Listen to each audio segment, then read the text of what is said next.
कुठून सुरुवात करावी असा प्रश्न आहे. वेळ आणि सगळं वातावरण बघताना रात्री बरोबर झोपच लागत नव्हती. 3 वाजेपर्यंत जाग होतो. परिषद कशी होणार. कधीतरी अचानक झोप लागली आणि मला स्वप्न पडलं. काय माहितीये का, सेन्सॉर बोर्ड हटवलंय, सेन्सॉर बोर्ड बरखास्त केलंय. ते सेन्सॉर बोर्डच नाही. मला सगळ्या लोकांना आश्चर्य वाटलं, अरे असं कसं स्वप्न. पण इथे जेव्हा मी आलो आणि हा भरलेला हॉल बघतोय ना, मला वाटतं हे स्वप्न नक्की खरं होणार. हे सेन्सॉर बोर्ड या देशातून हटणार. आणि मी दुसरं माझ्या म्हणण्याला काही किंमत नाही. हा इतिहास आहे. माणसाने स्वप्न बघितलं आकाशात उडायचं, त्याने विमान बनवलं. माणसाने स्वप्न बघितलं पाण्यात पोहायचं, त्याने जहाज बनवलं. माणसाने स्वप्न बघितलं हा देश स्वतंत्र करायचा, तो स्वतंत्र झाला. कुणीतरी स्वप्न बघायला लागतं. आणि मला माहिती आहे इथं बसलेली सगळी माणसं ही स्वप्न बघणारी माणसं आहेत. आणि फक्त स्वप्न बघून पुन्हा झोपणारे नाहीये, ते पुन्हा एका रस्त्यावर येऊन आपल्या एका मुद्द्यासाठी लढणारी माणसं इथे आहेत. आणि त्या सगळ्या माणसांचं मला खरंच मनापासून स्वागत करावं वाटतं. खूप नामवंत म्हटले साहेब, आपल्यापेक्षा अधिक त्यांनी काही योगदान दिलेलं आहे या चळवळीमध्ये आणि नाट्य क्षेत्रामध्ये, कला क्षेत्रामध्ये. अशी खूप माणसं समोर बसलेली आहेत. नावं घ्यायला 5 मिनिटं त्याच्यात जातील. ते आमची उर्मी आहे. दिवसाला 4 नाटकाचे सलग प्रयोग तिने या मुंबईत केलेले आहेत. विदिशा दामणकर आहे, चांगली लेखिका आहे. हे हनुमंत साहेब 4 वर्ष बरीच वर्ष चालवत आहेत. फिरोज मुल्ला जे आहेत पुण्यावरून आले. सेन्सॉर बोर्डाविरुद्ध पहिली परिषद पुण्यात त्यांनी घेतली आणि तिथून याचा जरा झाला. त्यामुळे अशी सगळी माणसं इथे आहेत. अनुराधा रेड्डी आहे, कुणाकुणाचं नाव येऊ असा प्रश्न आहे.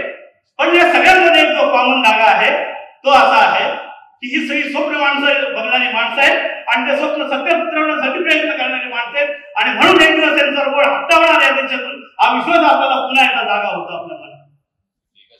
फक्त एक क्लिअर करतो, महेश बनसोडे आमचा चांगला मित्र आहे, लोकांच्या जो संघटनेचा चांगला जुना सहकारी आहे, अतिशय क्रिएटिव्ह माणूस आहे. त्याने फिल्म बनवले चल हल्ला बघ, त्याला सेन्सॉर बोर्डने अडवलंय आणि फक्त त्याच्या फिल्मसाठी ही परिषद अजिबात नाही.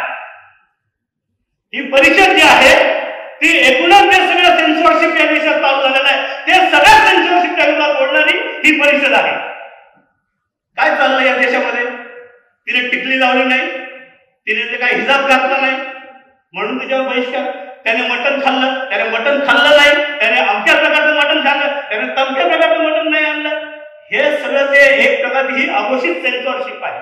आणि या सगळ्या सेन्सॉरशिपला लोकांच्या दूर संघटनेचा विरोध आहे आणि म्हणून ही परिषद आयोजित करण्यात आपण पुढाकार घेतलेला आहे.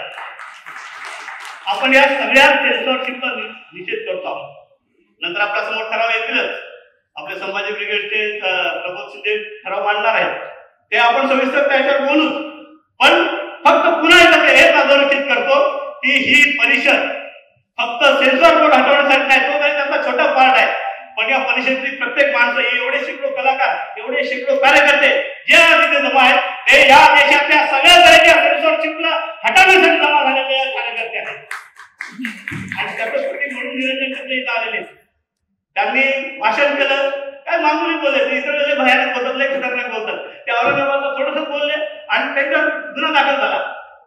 त्यांना अडकवण्याचा प्रयत्न आहे. इथे बसलेल्या बऱ्याच जणांना अशाच केसेस चालू आहेत आणि कदाचित माहित नाही पुन्हा अशा केसेस होऊ शकतात. महेशरावी सांगितलं तुला शक्यतो केसेस पासून लांब ठेवण्याचा आपला प्रयत्न आहे. पण तुम्ही जरा बोलायचा काही करायचा तर ते लगेच काहीतरी कायदे कानून काहीतरी नियम चौकटी आपल्याला दाखवतात. सगळ्यात भयानक गोष्ट आता आपल्या समोर येऊन ठेपलेली आहे. तो काय महाराष्ट्र संरक्षण अधिनियम वगैरे त्यांनी आणलेला आहे. तो कायदा बनणार आहे, कायदा पास करणार आहे. जनसुरक्षा विधेयक आहे त्यात.